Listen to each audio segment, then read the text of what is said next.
कुलभूषण जाधव हे एक भारताच्या नेव्हीचे ऑफिसर होते जे 2001 सालीच रिटायर झाले होते. त्यानंतर ते इराणच्या चबाहर पोर्टवरती म्हणजे त्या बंदरावरती एक आपल्या बिझनेसच्या निमित्तानं जात होते, येत होते. त्यांचं ते नेहमीचं जाणं येणं होतं. हे सगळं करत असताना एक दिवस पाकिस्तान आणि इराणच्या बॉर्डरवरती काही पाकिस्तानी लोकांनी कुलभूषण जाधव यांना किडनॅप केलं आणि त्यांना ते घेऊन पाकिस्तानच्या बॉर्डरमध्ये घुसले. पाकिस्तानमध्ये आल्यानंतर त्यांनी कुलभूषण जाधव यांना पाकिस्तानच्या सिक्युरिटी फोर्सेसच्या हातात गेलं आणि तिथून पुढे त्यांच्यावरती पाकिस्ताननं आरोप केले की कुलभूषण जाधव हे भारताच्या रिसर्च अँड अनालिसिस विंग म्हणजे RNAW चे एक स्पाय आहेत, एक एजंट आहेत. त्यामुळे पाकिस्ताननं त्यांच्यावरती आरोप रचले. 2016 साली त्यांना अटक करण्यात आली होती. त्यानंतर 2017 साली त्यांना फाशीची शिक्षा जाहीर करण्यात आली. अर्थात ती अजूनपर्यंत दिली गेली नसली तरी या सगळ्याबद्दल आपण आता का बोलतोय? कारण नुसताच काही दिवसापूर्वी एक धुरंधर नावाचा चित्रपट आलाय, जो चित्रपट कराची मधल्या गँग वॉर बद्दल बोलतोय.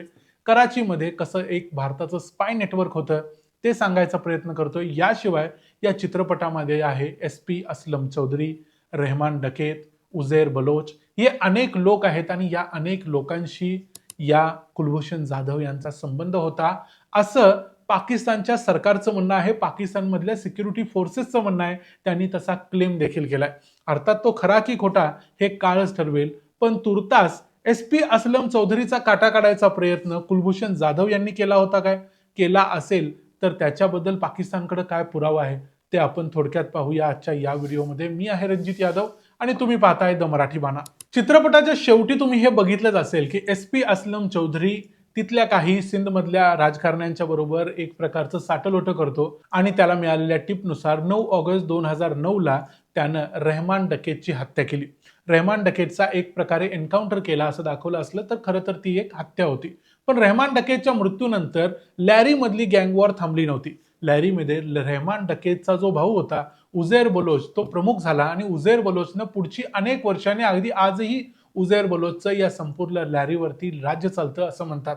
या उझैर बलोच बरोबर मग SP असलम चौधरीचं युद्ध चालूच राहिलं. त्याच्यानंतर SP असलम चौधरीची नियुक्ती झाली पाकिस्तानच्या सिंध मधल्या अँटी टेरर युनिटचा हेड म्हणून.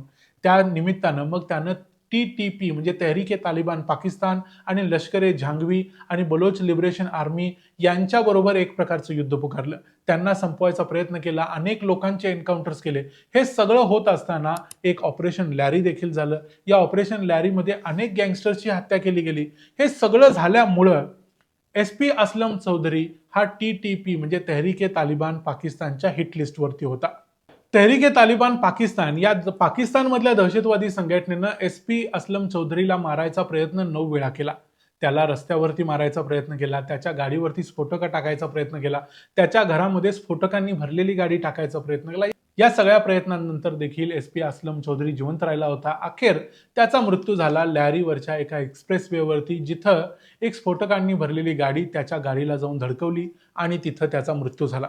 त्यानंतर 9 जानेवारी 2014 ला या SP असलम चौधरीचा मृत्यू झाला आणि 2 वर्षांनी मार्च 2016 मध्ये कुलभूषण जाधव यांना पाकिस्तानमधल्या पोलिसांनी अटक केली म्हणजे त्यांच्या ते ताब्यात आले.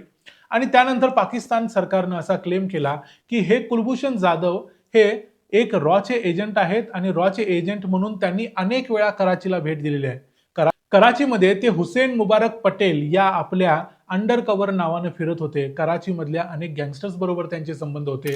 या कुलभूषण जाधव यांनी नंतर हे मान्य केलं की त्यांचा उझैर बलोच बरोबर संबंध होता. उझैर बलोचनं देखील नंतर हे मान्य केलं की त्यांचा कुलभूषण जाधव यांच्या बरोबर संबंध होता. अर्थात हे सगळं पाकिस्तान सरकारच्या दबावापुढे त्यांनी मान्य केलं की हे खरोखर कुलभूषण जाधव यांनी मान्य केलं हे आपल्याला माहिती नाही, कारण याचे सगळे सोर्सेस पाकिस्तानी आहेत.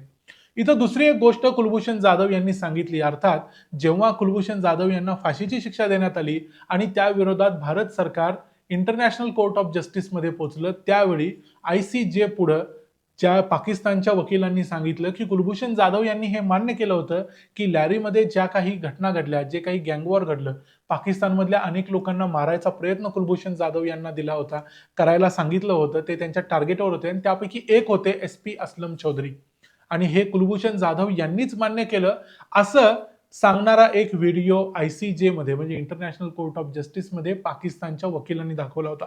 म्हणजे थोडक्यात पाकिस्तानचं असं म्हणणं होतं की पाकिस्तानमध्ये एका चांगल्या पोलीस ऑफिसरला मारण्यासाठी भारताच्या इंटेलिजन्स एजन्सीनं या कुलभूषण जाधव यांना प्लॅन केलं होतं. अर्थात यातला कुठलाही आरोप भारत सरकारनं आजपर्यंत मान्य केलेला नाही. पण कुलभूषण जाधव यांनी SP असलम चौधरीला मारायचा प्रयत्न केला असेल काय, हे अजूनपर्यंत कुणीही सांगू शकत नाही. कारण कुलभूषण जाधव हे जवळजवळ 2002 पासून 2015-16 पर्यंत अनेक वेळा इराणमध्ये जात होते. त्यांचा पाकिस्तानमध्ये गेल्याबद्दलचा कोणताही पुरावा पाकिस्तानकडे आहे की नाही माहिती नाही, पण भारत सरकारने हे मान्य केलेलं नाही. आता पाकिस्ताननं हा आरोप जरी कुलभूषण जाधव यांच्यावर केला असला तरी पाकिस्तानच्या या SP असलम चौधरी यांची हत्या केली होती तहरीक-ए-तालिबान पाकिस्तानने. त्यामुळं तहरीक-ए-तालिबान पाकिस्ताननं जी हत्या केलेली आहे किंवा ज्यांनी हा हत्या करण्याचा प्रयत्न जवळजवळ त्या अगोदर 9 वेळा केला होता, त्या तहरीक-ए-तालिबान पाकिस्तानला एक प्रकारे मग कुलभूषण जाधवच चालवत होते की काय, असं पाकिस्तानला म्हणायचं आहे काय? हा देखील इथे एक मोठा प्रश्न आहे. कारण पाकिस्तान फक्त कुलभूषण जाधव यांना फ्रेम करण्यासाठी, अडकवण्यासाठी अशा पद्धतीचे आरोप करत होता, असं या निमित्तानं वाटायला लागतंय. कारण TTP हे एक वेगळी दहशतवादी संघटना आहे, त्यांची उद्दिष्ट वेगळी आहेत. पण तरी देखील आता सध्या म्हणजे मागच्या काही महिन्यांपासून पाकिस्ताननं असं म्हणायला चालूच केले की TTP म्हणजे तहरीक-ए-तालिबान पाकिस्तान ही संघटनाच भारताच्या आशीर्वादानं काम करते आहे. म्हणजे मागच्या काही दिवसातली शहबाज शरीफ यांची विधानं तुम्ही बघितली तर त्यामध्ये असं लक्षात येते की पाकिस्तानचा असा प्रयत्न नेहमीच राहिलेला आहे की बलोच लिबरेशन आर्मी जी बलुचिस्तानमध्ये काम करते किंवा TTP जी KPK मध्ये काम करते, या सगळ्यांना भारताचा आशीर्वाद आहे म्हणूनच हे सगळे काम करतात. त्यामुळं कुलभूषण जाधव यांच्यावरती हे सगळे आरोप लावले गेले. उझेर बलोच यांच्याबरोबर संगनमत करून पाकिस्तानमधल्या अनेक लीडर्सच्या हत्या करायचे आरोप त्यांच्यावर लावले गेले. हे सगळं करून त्यांच्यावरती फाशीची शिक्षा त्यांना जाहीर करण्यात आली. अजूनही त्याची अंमलबजावणी झालेली नसली तरी यातल्या काही गोष्टी खऱ्या असू शकतील, काही गोष्टी खऱ्या नसू शकतील.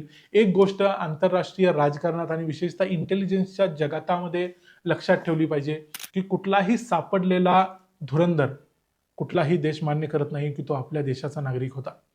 ही एक फॅक्ट आहे. मग कुलभूषण जाधव खरोखर भारताच्या इंटेलिजन्स एजन्सीचे एजंट होते की नव्हते हे आजपर्यंत माहिती नाही. भारताने हे मान्य केलेलं नाही. भारत जे काही त्यांच्यासाठी प्रयत्न करतोय तो एक भारतीय उद्योगपतीला न्याय मिळावा म्हणून करतोय.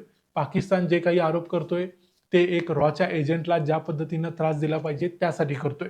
ज्या पद्धतीनं रॉच्या एजंटला वागणूक दिली जाते किंवा ज्यांच्याबद्दल पाकिस्तानला शंका आहे त्यांना वागणूक दिली जाते ते तुम्ही चित्रपटामध्ये पाहिलं असेलच. चित्रपट नसेल तरी ट्रेलरमध्ये पाहिलं असेल. पण या सगळ्यांचा काहीतरी संबंध आहे एवढं मात्र नक्की.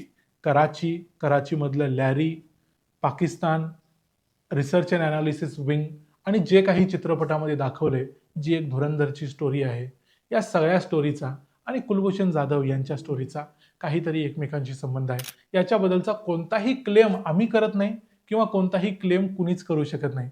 कारण हे सगळं कधीच कुणाला न समजणाऱ्या गोष्टी आहेत. याच्याबद्दल तुमचं काय मत आहे? कुलभूषण जाधव यांचा रोल काय होता? ते कोण होते? याच्याबद्दल तुम्हाला जे वाटतं ते आम्हाला कमेंट्समध्ये जरूर सांगा. व्हिडिओ आवडला असेल तर व्हिडिओला लाईक करा, चॅनलला सबस्क्राईब करा. पुन्हा भेटू पुढच्या व्हिडिओमध्ये. तोपर्यंत पाहत राहा द मराठी बाणा. जय हिंद, जय महाराष्ट्र.